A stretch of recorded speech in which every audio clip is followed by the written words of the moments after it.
Assalamualaikum warahmatullahi wabarakatuh. Alhamdulillahi tayyiban mubarakan fihi kama yuhibbu rabbuna wa yarda. Ashhadu an la ilaha illallah wahdahu la syarika lah wa ashhadu anna Muhammadan abduhu wa rasuluh. Ya ayyuhalladzina amanu taqullaha haqqa tuqatih wa la tamutunna illa wa antum muslimun. Ya ayyuhan nasu taqu rabbakumul ladzi khalaqakum min nafsin wahidah wa khalaqa minha zawjaha wa batha minhuma rijalan katsiran wa nisaa'a wa taqullaha alladzi tasaaluna bihi wal arham innallaha kana 'alaikum raqiba. Ya ayyuhalladzina amanu taqullaha wa qulu qawlan sadida yuslih lakum a'malakum wa yaghfir lakum dhunubakum wa man yuti'illaha wa rasulahu faqad faza fawzan 'azima. Wa qala Rasulullah sallallahu alaihi wa ala alihi wasallam, man yuridillahu bihi khairan yufaqihuhu fid-din. Jamaah salat maghrib Masjid Darul Muhammadiyah Darul Hasan rahimani wa rahimakumullah. Alhamdulillah, pada malam hari yang penuh berkah ini Allah Jalla Jalaluhu mempertemukan kita kembali dalam kajian rutin membahas kitab Syarhu Risalati Syurutis Salati wa Wajibatiha wa Arkaniha, buah karya dari Syekh Abdul Aziz Ar-Razi hafizahullahu ta'ala. Salawat serta salam semoga tercurah limpahkan kepada guru terbaik kita Nabi besar Muhammad sallallahu alaihi wasallam, dan juga kepada para istri beliau, ahli bait beliau, keluarga beliau, dan umatnya yang senantiasa istiqomah di atas tuntunannya. Insyaallah ta'ala kita lanjutkan kembali pembahasan tentang ruku salat, arkanus salat, rukun-rukun salat. Kita telah selesai membacakan rukun yang ketiga, yaitu membaca surat Al-Fatihah, dan kita membaca surat Al-Fatihah lebih afdal dan lebih bermanfaat kalau kita hafal artinya. Syukur-syukur bisa menghayati tafsirnya, sehingga hati kita fokus kepada makna bacaan ayat. Pikiran kita dibawa ke makna ayat, tidak ditarik ke perkara-perkara di luar sholat. Itu salah satu trik agar sholat kita khusyuk. Fokuslah pikiran kita kepada arti dari bacaan yang kita ucapkan, dari mulai takbiratul ihram sampai dengan salam. Idealnya kita paham arti dari setiap bacaan di dalam sholat, sehingga pikiran kita fokus, tidak memikirkan yang lain. Kalau misalnya terlintas ada pikiran-pikiran lain, dan itu adalah salah satu di antara gangguan setan, kita lawan, kita kembali lagi ke arti yang kita baca. Insya Allah khusyuk itu akan mudah dicapai. Berbeda kalau kita tidak tahu bacaan-bacaan yang kita ucapkan, kita tidak tahu maknanya, sangat sulit sekali untuk khusyuk. Walaupun kita tidak pintar bahasa Arab, minimal kita punya buku tentang sifat sholat Nabi, artinya kita hafal, ya. Sehingga arti bahasa Indonesianya diucapkan di dalam hati, mulut kita komat kamit membaca teks Arabnya, ya. Itu salah satu senjata agar kita bisa khusyuk. Qala al-mu'allifu hafizahullah ta'ala qawluhu wa ruknu ar-rabi'u, rukun yang keempat min arkanis sholati, di antara rukun sholat, ar-ruku' yaitu ruku'. Wa makna ar-ruku'i al-inhina'u, di antara sinonim kata ruku' dalam bahasa Arab al-inhina'u. Wa kaifiyatuhu an yanhaniya wa yadhu'a yadayhi ala rukbatayhi, yaitu meletakkan dua tangannya di atas dua lutut, wa yufarrija, dan meregangkan asabi'ahu, jari-jarinya ketika memegang dua lutut, diregangkan. Wa yamudda dhahrahu, dan meluruskan punggungnya semampunya, semaksimal mungkin lurus punggungnya. Wa yaqulu, dan mengucapkan subhana rabbiyal azim, maha suci Tuhanku yang maha agung. Wa man lam ya'ti bihi lam tasihha sholatuhu, jika dia tidak melakukan ruku, tidak sesuai dengan kriteria, maka bisa jadi sholatnya tidak sah. Maka kita betul-betul harus serius berusaha meluruskan punggung. Qauluhu wa ruknu al-khamisu, kemudian berikutnya rukun yang kelima min arkanis sholati, di antara rukun sholat, ar-rafu minhu, ay yarfa'u ra'sahu minar ruku'i, mengangkat kepala dari ruku'. Wa hadha ala madhhabil hanabilati wa aktsaril ulama'i, mayoritas ulama mengangkat kepala dari ruku setelah selesai ruku. Ini rukun yang kelima, dan demikian juga mazhab Hambali.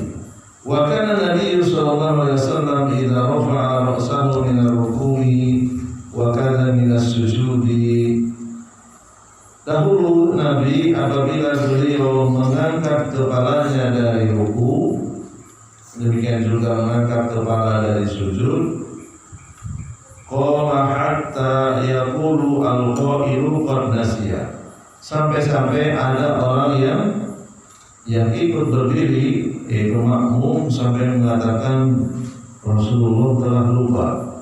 Maksudnya Rasulullah sedang berpikir lama mau ngapain setelah ruku itu. Ini ungkapan orang yang sedang menunggu gerakan berikutnya. Jadi Rasulullah ngapain ini? Kok setelah ruku diam lama gitu ya. Demikian juga setelah sujud kok duduk lama. Ini menunjukkan bahwa setelah ruku mengangkat kepala, Rasulullah diam dalam waktu yang lama, sampai orang mengira Rasulullah itu lupa. Maka kalau kita menemukan ada imam setelah ruku kemudian berdiri kok lama, berarti mengamalkan hadis ini. Demikian juga setelah sujud duduknya lama, berarti mengamalkan hadis ini.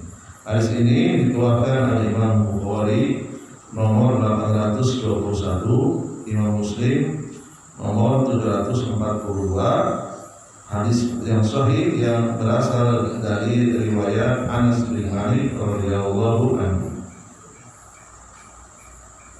Qauluhu wa ruknu as-salisu, rukun yang keenam min arkanis shalat, al-i'tidalu minhu, i'tidal. Fa idza farada min ar-ruku'i, apabila Rasulullah selesai dari ruku, wa rafa'a ra'sahu, mengangkat kepalanya, i'tadala qa'iman, beliau berdiri tegak lurus, ya, tegak lurus namanya i'tidal. Hatta yarji'a kullu udwin ila mawdi'ihi, sampai setiap anggota tubuhnya kembali ke tempatnya. Ya, maksudnya tidak melakukan gerakan, diam dalam kondisi tegak berdiri. Wa dalilu ala hadaini ruknaini, dalil yang menunjukkan dua rukun yang kelima dan yang keenam, ma fi hadisil musii fi sholati, yaitu hadis terkait dengan seorang laki-laki yang melakukan kesalahan di dalam sholatnya, lalu kemudian menjadi sebab turunnya hadis perintah untuk melakukan ruku yang kelima dan yang keenam.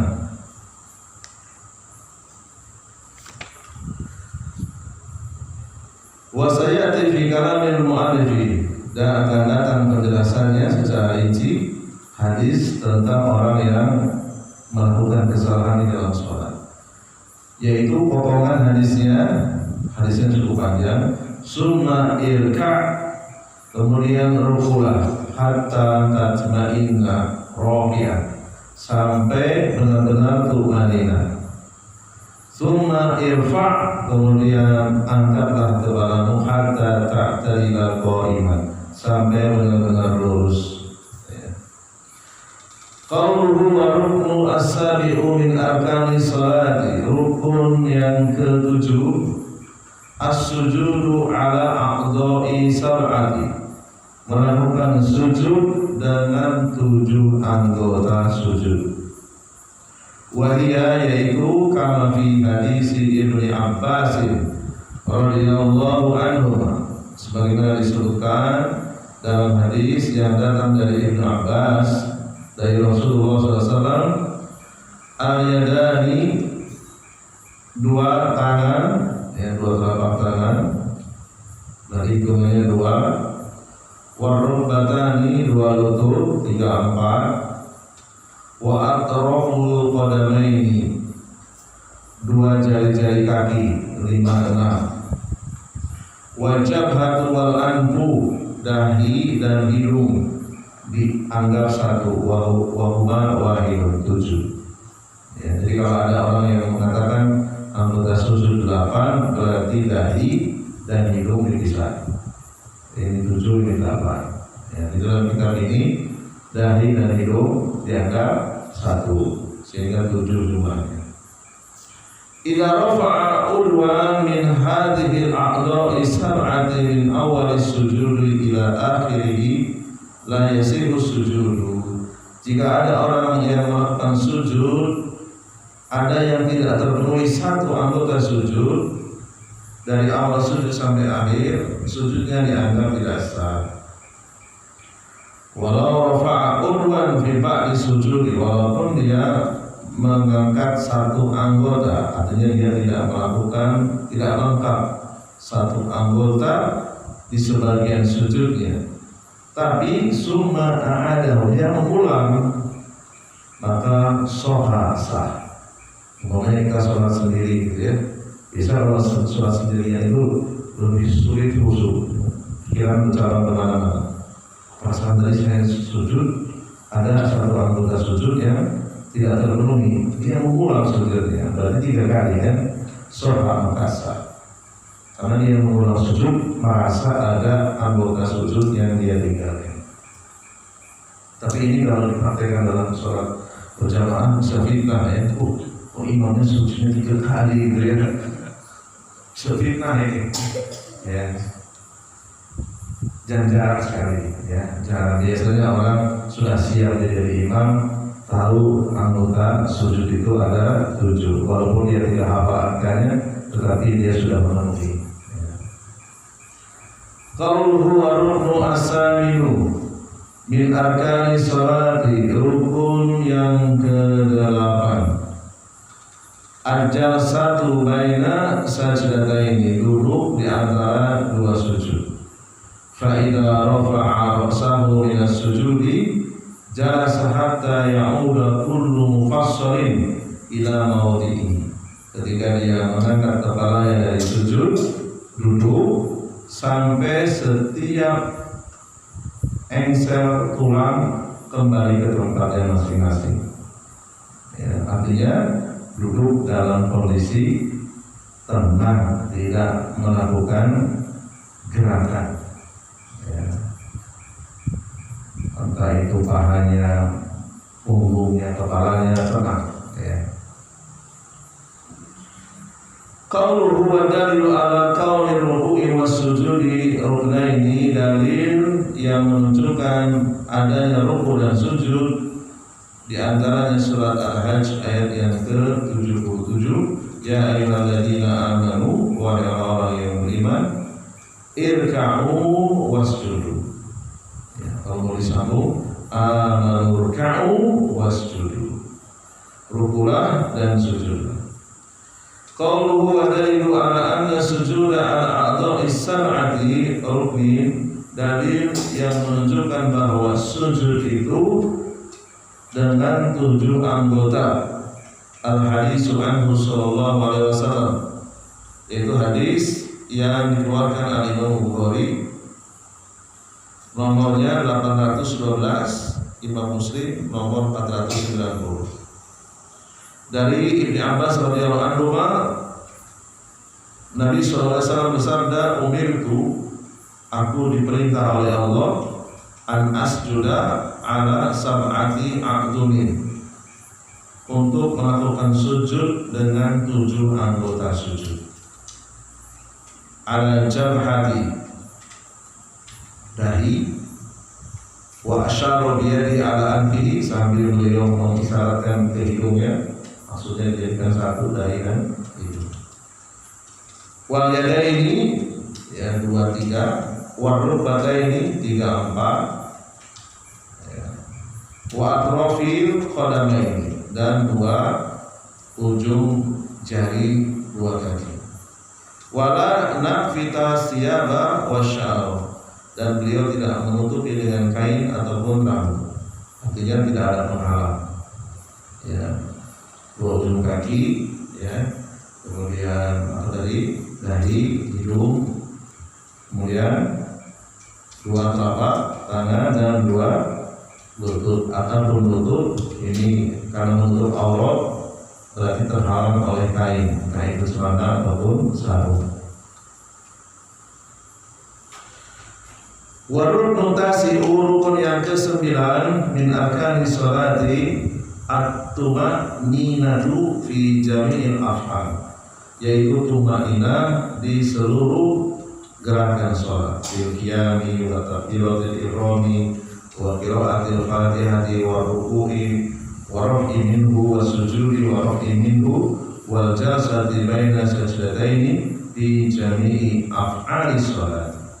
Entah itu berdiri, takbiratul ihram, membaca al-fatihah, ruku, bangkit dari ruku, sujud, bangkit dari sujud, duduk di antara 2 sujud, semua gerakan sholat, maka di antaranya harus tuma'ninah.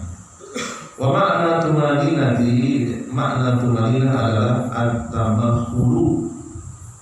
Makna at-tamahhulu itu tidak tergesa-gesa, santai, ya, tidak tergesa-gesa. Wal intidharu, menunggu sesaat, syukur-syukur lama jauh lebih baik. Karena ada beberapa hadis, semakin lama rukunya, semakin berguguran dosa-dosanya. Demikian juga ketika sujud, ya.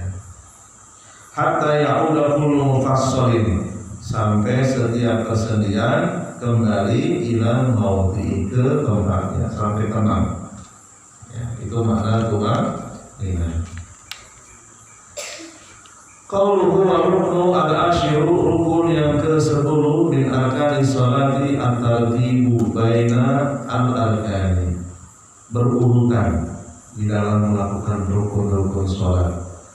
La budda an yurattiba fayukabbiru takbiratal ihrami awwalan summa yaqra'u al-fatihah summa yarka'u.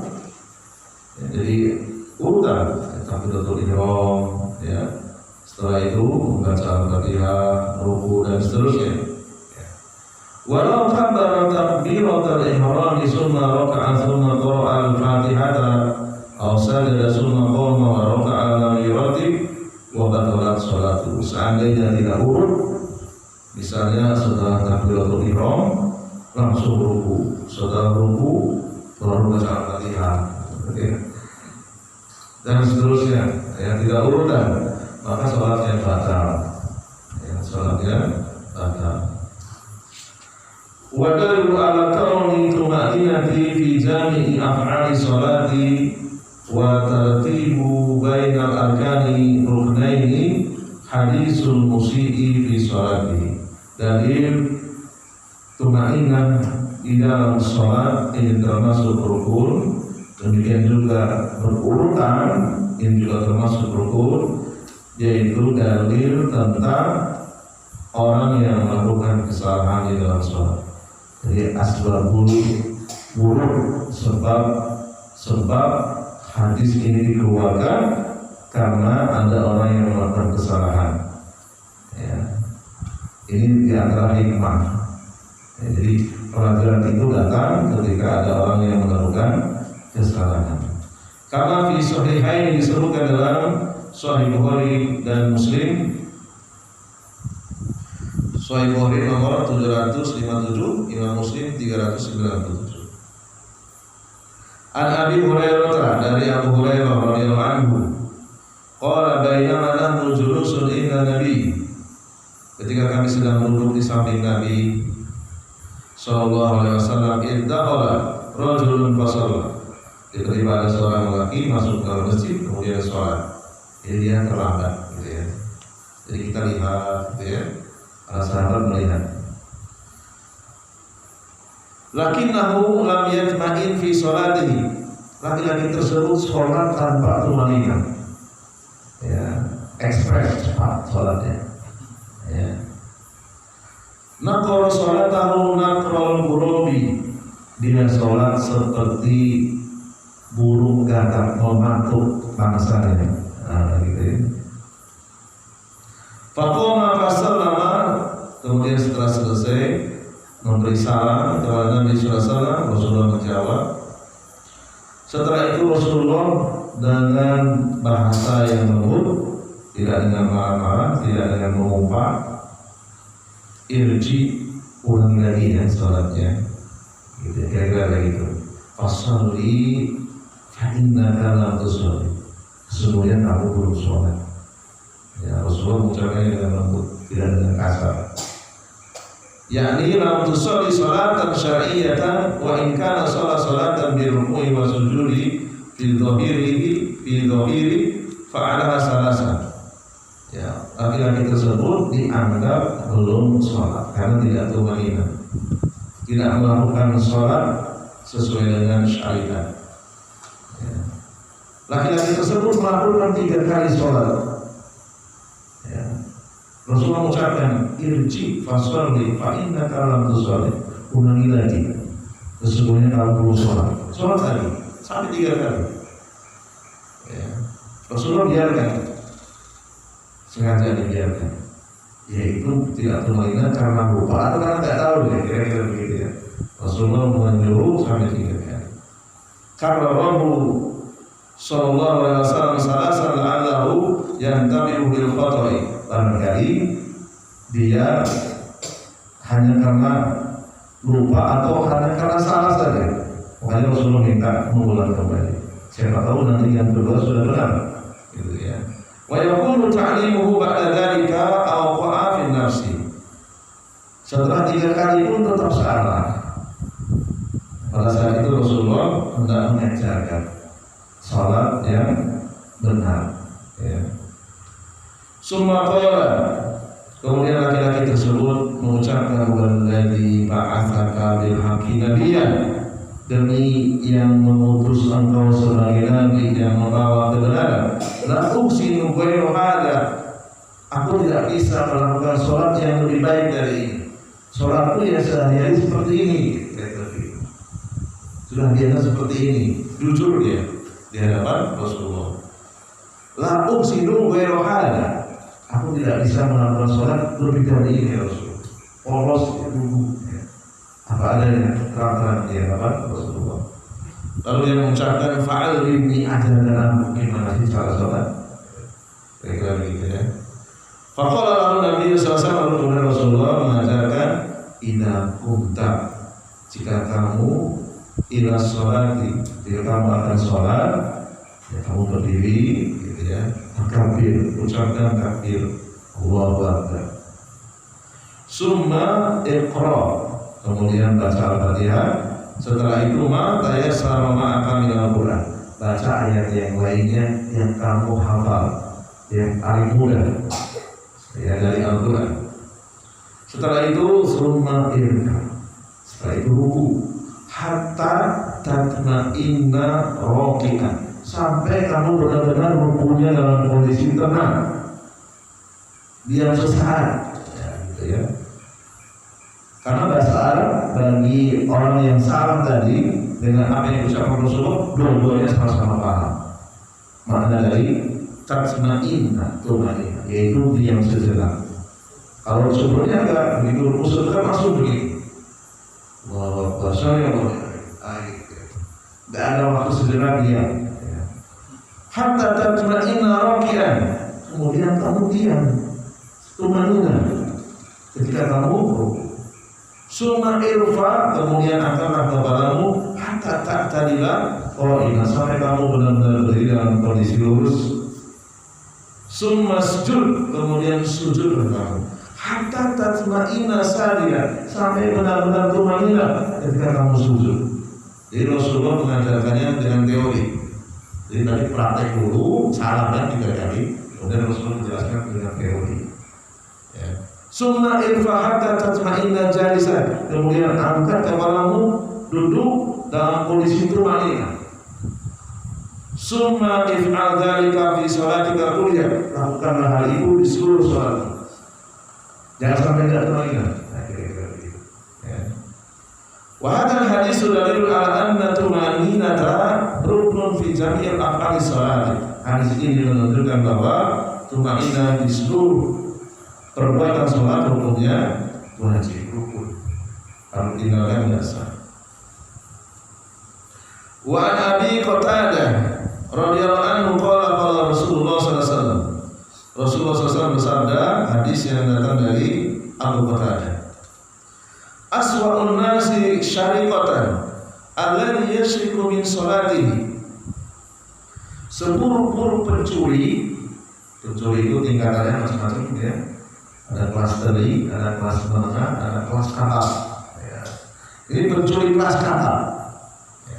Aswa'un nasi syariqatan, manusia yang paling jahat mencurinya, yang paling buruk mencurinya. Siapa?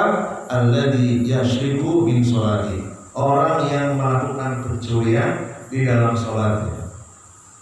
Para sahabat bingung, kok bisa dalam sholat kok mencuri? Apa yang dicuri? Qalu, mereka bertanya, ya Rasulullah, wa kaifa yasyriku min sholati? Bagaimana ia melakukan pencurian sementara dia sedang sholat? Rasulullah menjawab, la yutimu ruku'aha wa la sujudaha, orang yang tidak menyempurnakan ruku dan sujudnya. Maksudnya adalah la yuqimu sulbahu fir ruku'i was sujud, dia tidak meluruskan punggungnya ketika sujud dan ruku, tidak tumanina. Bagaimana mau tumanina? Baru ada ruku langsung berdiri lagi, kan belum lurus itu. Bagaimana dia lurus punggungnya, sujud baru sebentar nempel langsung duduk, nggak sempat lurus kan? Karena tidak tumanina. Ya, ini dikatakan apa tadi? Aswa'un nasi syariqatan, pencuri yang paling buruk. Ya, karena dia mencuri apa? Mencuri tumanina di dalam sholatnya. Hadis ini hadis yang dikeluarkan Imam Ahmad dan juga Al-Imam Al-Hakim dalam kitabnya Al-Mustadrak. Wa qala Al-Imam Malik rahimahullah ta'ala, Al-Imam Malik mengomentari hadis ini, bikulli syai'in wafa'un wa tafifun, segala sesuatu itu ada kesempurnaan dan ada kekurangan. Wa tafifun aqusul kaila, kekurangan itu maknanya adalah mengurangi timbangan, takaran. Wa ma'ana anna Allah ta'ala idza tawa'ada mutaffifa fil kaili wal mizani fid dunya bil wail, sungguh Allah mengancam orang yang curang dalam takaran, dalam timbangan. Wa huwa syiddatul adab, dengan siksaan yang pedih. Falladzi yutafiqu fi nikari dini wa yanqusu salatahu wa yanquruha naqrul burudi asyaddu. Maka orang yang melakukan pencurian, yang melakukan kecurangan di dalam sholatnya, siksanya jauh lebih pedih. Ya, maka di akhirat para ulama berpendapat meninggalkan sholat itu dosanya jauh lebih besar dari membunuh. Ya, orang yang tidak sholat, meninggalkan sholat wajib, dosanya jauh lebih besar dari membunuh. Karena itu hak Allah Subhanahu Wa Taala. Mungkin secara perasaan, iya ya, masa begitu jahatnya. Nah itu kalau pakai perasaan. Ya, karena itu hak Allah. Walaupun Allah tidak membutuhkan, tapi itu hak Allah. Ya, dia merampas hak Allah. Sementara makhluk nyawanya dihilangkan, itu hak makhluk. Ya kan? Soal hidup itu hak asasi. Ya, sementara sholat itu haknya Allah. Ya. Maka orang yang melakukan pencurian di dalam sholat itu lebih berat siksaannya daripada orang yang curang dalam takaran maupun timbangan. Sedikit lagi, qauluhu wa tasyahhudu al-akhiru ruknun mafrudun wa huwa ar-ruknu al-hadi asar min arkani shalah. Tasyahhud akhir adalah rukun yang ke-11. Wa qad masa'al mu'allif rahimahullah ala madhhabihim. Wa istadalla al-mu'allif rahimahullah ala annahu ruknun faqala kama fil hadisi an Ibnu Mas'ud radhiyallahu anhu. Tasyahud akhir termasuk rukun berdasarkan hadis yang datang dari sahabat yang mulia Ibnu Mas'ud radhiyallahu anhu. Berarti ayahnya kafir ya, Ibnu Mas'ud radhiyallahu anhu. Kalau ayahnya Muslim radhiyallahu anhu. Bersyukurlah kita lahir dari kedua orang tua yang Muslim. Para sahabat banyak orang tuanya wafat dalam keadaan belum beriman.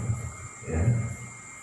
Qala kunna naqulu, beliau menceritakan dahulu, naqulu qabla an yufrada alaina at-tasyahhud. Dulu kami diwajibkan membaca tasyahhud, bacaannya assalamu ala Allahi min ibadi, assalamu ala Jibril wa Mikail. Dan didiakan oleh Rasulullah SAW. Ya, karena Rasulullah prioritas di dalam berdakwah, beliau membersihkan hati-hati para sahabat dari kesyirikan terlebih dahulu. Jadi sholatnya masih ada kekurangan, dibiarkan dulu. Ya, masih ada yang zina, masih ada yang suka mabuk, dibiarkan dulu. Tidak langsung tiba-tiba. Ya, nah ini juga menjadi usul, menjadi metode dalam mengingkari kemungkaran. Dilihat-lihat dulu. Ya, pertimbangan maslahat dan madarat. Ya. Tidak setiap orang yang melakukan kesalahan langsung ditegur, tidak mesti. Ya, harus menunggu timing yang tepat sehingga orang tersebut mudah menerima kebenaran. Apalagi langsung di depan umum tidak boleh. Ya. Rasulullah sendiri kalau menegur tidak pernah dengan meneriaki atau dengan suara yang keras. Ya, kamu salah enggak? Ya, dengan bahasa yang sopan, yang santun. Bahkan beberapa kali Rasulullah melihat orang yang melakukan kesalahan, tapi Rasul tidak menghukum. Ya, di antaranya Dzul Khuwaisirah yang mencela Rasulullah SAW, hampir dikepas sekali oleh Umar bin Khattab. Mencela Rasulullah termasuk pembatal Islam. Tapi Rasulullah tidak menghukumnya karena madaratnya besar.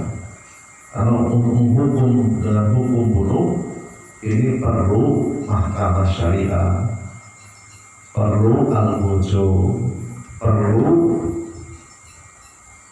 aparat yang kuat. Ya, waktu itu negaranya masih dalam rangka baru berdiri, belum kuat. Rasulullah belum bisa mempraktikkan hukum penggal. Khawatir nanti malah dinilai Islam itu adalah agama yang kejam. Karena kita masih kuat, masih lemah. Ya. Demikian juga para salaf, ya, mereka itu sangat berhati-hati di dalam mengingkari kemungkaran. Mengingkari kemungkaran itu idealnya tidak menimbulkan kemungkaran yang baru. Ya, jangan sampai kita mengingkari kemungkaran justru menimbulkan kemungkaran yang lebih besar. Ya, jangan sampai sungguh-sungguh kemungkaran itu hilang tanpa ada menimbulkan kemungkaran yang baru. Kemudian Rasulullah SAW setelah Rasulullah melihat para sahabat sudah kuat akidahnya, Rasulullah mengecek sholatnya, meluruskan apa yang kurang tepat. Rasulullah mengucapkan, la taqulu assalamu ala Allahi min ibadi. Jangan kamu ucapkan assalamu ala Allahi min ibadi. Fa inna Allah huwa as-salam. Karena sesungguhnya Allah itu memiliki nama as-salam. Walakin akan tapi ucapkanlah at-tahiyyatu lillah wa salawatu wa thayyibatu. Assalamu alayka ayyuhan nabiyyu wa rahmatullahi wa barakatuh. Assalamu alayna wa ala ibadillahi sholihin. Ashhadu an la ilaha illallah wa ashhadu anna Muhammadan abduhu wa rasuluh. Ini adalah teks hadis, teks tasyahud akhir yang dikeluarkan Imam Bukhari nomor hadis 831, demikian juga Imam Muslim nomor 502. Qaul Ibnu Mas'ud radhiyallahu anhu, kunna naqulu qabla an yufrad alaina at-tashahhud yadullu ala anna at-tashahhud al-akhir rukn. Berdasarkan ucapan Ibnu Mas'ud, tasyahhud akhir termasuk rukun salat. Sampai sini ada pertanyaan, mungkin kita tutup dulu. Berapa menit lagi? 7 menit lagi, sedikit lagi ya. Wa min al-adillati aidan ma fi sahihaini, demikian juga disebutkan dalam kitab Sahih Bukhari dan Muslim dari Ibnu Mas'ud, allamani Rasulullah SAW, Rasulullah mengajariku wa kafi baina kafaihi, dua telapak tanganku berada di antara dua telapak tangan beliau, jadi jaraknya sangat dekat. Apa yang diajarkan at-tasyahhud, ucapan tasyahhud. Karena yu'allimuni as-surata min al-Qur'an, sebagaimana beliau mengajarkan Al-Qur'an. Suka jaraknya dekat, ya, berdekatan dengan Rasul. Apa ucapannya? At-tahiyyatu lillah wa salawatu wa thayyibat. Assalamu alayka ayyuhan nabiyyu wa rahmatullahi wa barakatuh. Assalamu alayna wa ala ibadillahi sholihin. Asyhadu an la ilaha illallah wa asyhadu anna Muhammadan abduhu wa rasuluh. Wa huwa baina dhuhraina. Itu ucapan semasa Rasulullah masih hidup. Fana qubidha, ketika Rasulullah telah wafat, qulna assalamu ala nabi. Assalamu alayka ayyuhan nabi. Itu ketika masih hidup. Ketika Rasulullah sudah wafat, assalamu ala nabi wa rahmatullahi wa barakatuh. Kali ini saja dulu yang bisa kita sampaikan.